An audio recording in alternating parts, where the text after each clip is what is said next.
2023 সালের 23 আগস্ট ভারত থেকে দেশে ফিরে শাহজালাল বিমানবন্দরে জাতীয় পার্টির চেয়ারম্যান জিএম কাদের বলেন, আমি ভারত সরকারের আমন্ত্রণে সেখানে গিয়েছিলাম।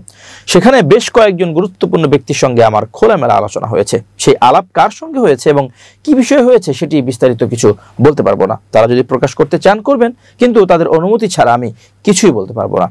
এখন এই বক্তব্যের কারণে ফেঁসে যাচ্ছেন জিএম কাদের ও তার জাতীয় পার্টি। শনিবার ঝিনাইদহে এক অনুষ্ঠানে অ্যাটর্নি জেনারেল মোহাম্মদ আসাদুজ্জামানকে জাতীয় পার্টি নিষিদ্ধের দাবি নিয়ে সাংবাদিকরা প্রশ্ন করেন। জবাবে তিনি বলেন, যদি আওয়ামী লীগ নিষিদ্ধ হতে পারে, জাতীয় পার্টি কেন পারবে না?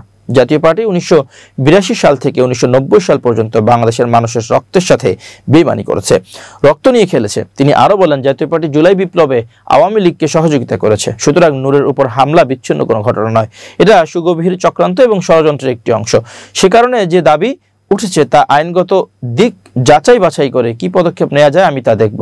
এ বিষয়ে অ্যাটর্নি জেনারেলের সঙ্গে একাধিকবার যোগাযোগের চেষ্টা করেও ব্যর্থ হয়েছে ডয়েচে ভেলে। গণ অধিকার পরিষদের মুখপাত্র ফারুক হাসান ডয়েচে ভেলেকে বলেন, ওই হামলা চালিয়েছে পুলিশ ও সেনা সদস্যরা। হামলা চালানোর মতো কোনো পরিস্থিতি ছিল না। আমরা সন্ধ্যার আগে ও পরে জাতীয় পার্টি নিষিদ্ধের দাবিতে যে মিছিল ও মশাল মিছিল করি তা ছিল শান্তিপূর্ণ। সন্ধ্যার আগে জাতীয় পার্টির অফিসের ভেতর থেকে আমাদের মিছিলে হামলা চালানো হয়। সন্ধ্যার পরে পুলিশ ও সেনাবাহিনী হামলা চালায়। ওই হামলায় নুরুল হক নূর গুরুতর আহত হন। যারা জাতীয় পার্টির মাধ্যমে আওয়ামী লীগের পুনর্বাসন চায় তারাই এর নেপথ্যে আছে, অভিযোগ এই নেতার।